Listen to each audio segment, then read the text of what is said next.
दोस्त होना भी जरूरी है। यार राहुल, कैसे हो? चलो कहीं घूमने चलते हैं। हाँ ठीक है, कहाँ चलेंगे? कहीं पहाड़ों पर? अच्छा आइडिया है। ठीक है, मैं बस की टिकट बुक करवा देता हूँ और अच्छा सा होटल भी देख लेता हूँ। ठीक है भाई, लेकिन जल्दी करो। लाइफ में इतना स्ट्रेस हो गया है कि कुछ दिन का रेस्ट तो बहुत जरूरी बन गया है। राज का शाम को फोन आता है राहुल के पास। राहुल, मैंने टिकट बुक करवा दिया है। आज शाम की ही बस है, जल्दी से सामान पैक कर लो।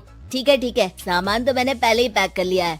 अब तो बस शाम का इंतजार है, जब हम बस पकड़ेंगे और निकल पड़ेंगे धर्मशाला की ओर। शाम को दोनों दोस्त बस स्टॉप पर मिलते हैं और फिर वहाँ से निकल पड़ते हैं शिमला की ओर। सुबह होते होते ये दोनों दोस्त शिमला पहुँच गए, जहाँ ये होटल पहुँचे और वहाँ से निकल पड़े पहाड़ों पर घूमने। राज, यहाँ पहाड़ों पर कितना सुकून है ना। दूर दूर तक सिर्फ और सिर्फ पहाड़ ही है और घूमने आए लोग भी यहाँ कितनी मस्ती कर रहे हैं। हाँ भाई, ये तो है। चलो कुछ खा ले। दोनों एक रेस्टोरेंट पे पहुँच गए।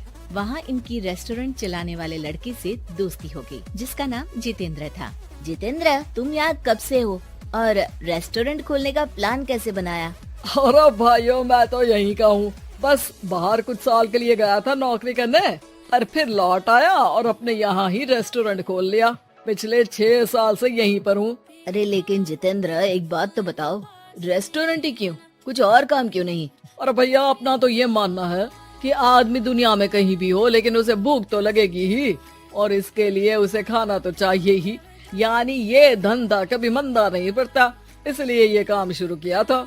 लेकिन इस काम में क्या मुनाफा भी होता है या फिर बस ऐसे ही काम चल रहा है शौकियाना तौर पर? अरे क्यों नहीं भैया, काम तो हो ही रहा है और मुनाफा नहीं होता तो ये 10 लोगों का स्टाफ कैसे रख लेता।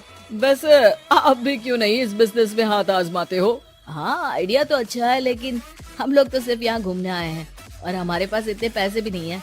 अरे पैसों की चिंता क्यों करते हो? सिर्फ 5 लाख रुपए लगा कर भी आप काम शुरू कर सकते हो। अच्छा, वो कैसे?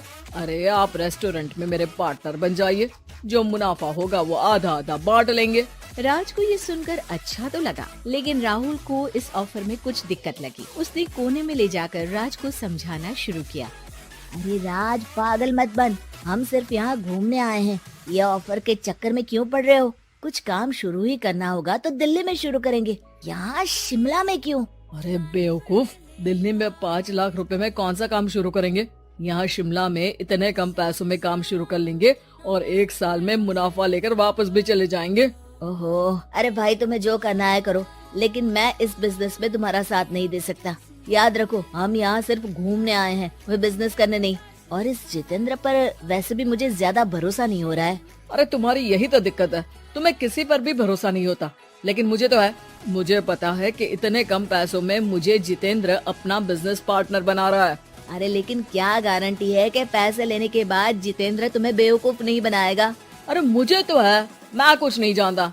मुझे सिर्फ ये पता है कि जितेंद्र मेरे बारे में ज्यादा ना जानते हुए भी मुझ पर कितना भरोसा कर रहा है। मुझे तो लग रहा है कि इसके पीछे उसकी मंशा ठीक नहीं है। बाकी तुम्हें जो ठीक लगे वो करो। मैं तो आज शाम की ही बस से वापस जा रहा हूँ। ठीक है, तुम चले जाओ, लेकिन याद रखना कि आज के बाद मुझसे कभी बात करने की कोशिश मत करना। राहुल गुस्से में वहाँ से चला जाता है। दूसरी ओर राज और जितेंद्र साथ में मिलकर काम करने लगे।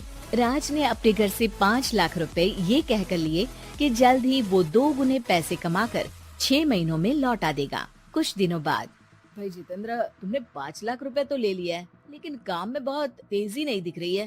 अरे भाई, काम में थोड़ा समय लगता है, चिंता मत करो यार। हाँ वो तो ठीक है, लेकिन मेरे पैसों का तो कुछ हिसाब दो।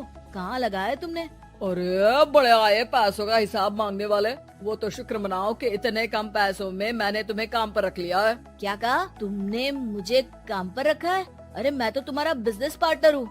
बड़ा आया पार्टनर बनने वाला। औकात देखिए अपनी, 5 लाख में रेस्टोरेंट खरीद लिया है क्या? ऐसा है तो मेरे पैसे वापस करो, मुझे तुम्हारे साथ काम नहीं करना है। अरे पैसे कैसे, वो सब तो काम में लग गए। अब तुम्हें वापस जाना है तो चले जाओ, कोई पैसा नहीं मिलने वाला है। राज को अपने साथ होने वाले धोखे का एहसास हो चुका था, लेकिन तब तक देर हो चुकी थी। उसे अपने दोस्त राहुल की याद सताने लगी, जिसने पहले ही आगाह कर दिया था कि इस बिजनेस में धोखा है, लेकिन अब तो देर हो चुकी थी। राज को अब कोई रास्ता नहीं सूझ रहा था। जितेंद्र भाई, मेरे पैसे वापस कर दो ताकि मैं लौट जाऊं। मुझे अब तुम्हारे साथ कोई काम नहीं करना भाई। ये सुनते ही जितेंद्र अपने कुछ साथियों के साथ राज पर टूट पड़ा और उसकी जमकर पिटाई कर दी। राज बेहोश हो चुका था। जब उसने आँख खोली तो उसे अपने सामने पूरा परिवार, पुराना दोस्त राहुल भी दिखा। सभी को देखकर राज की आँख में आंसू आ गए। राहुल, मुझे माफ कर दो। अगर समय रहता मैं तुम्हारी बात मान लेता तो आज शायद ये दिन ना देखना पड़ता। अरे शुक्र मनाओ कि जान बच गई। वो तो भला हो एक आदमी का जिसने मुझे फोन कर दिया था, तभी तुम्हारी जान बच सकी। मुझे माफ कर दे दोस्त, तेरी सलाह ना मानकर मैंने बड़ी भूल की है। अरे अरे भाई, मेरे हाथ मत जोड़ो। बस ध्यान रखना कि अच्छा दोस्त आपको हमेशा अच्छी सलाह देता है, इसलिए दोस्तों की सलाह पर ध्यान देना चाहिए।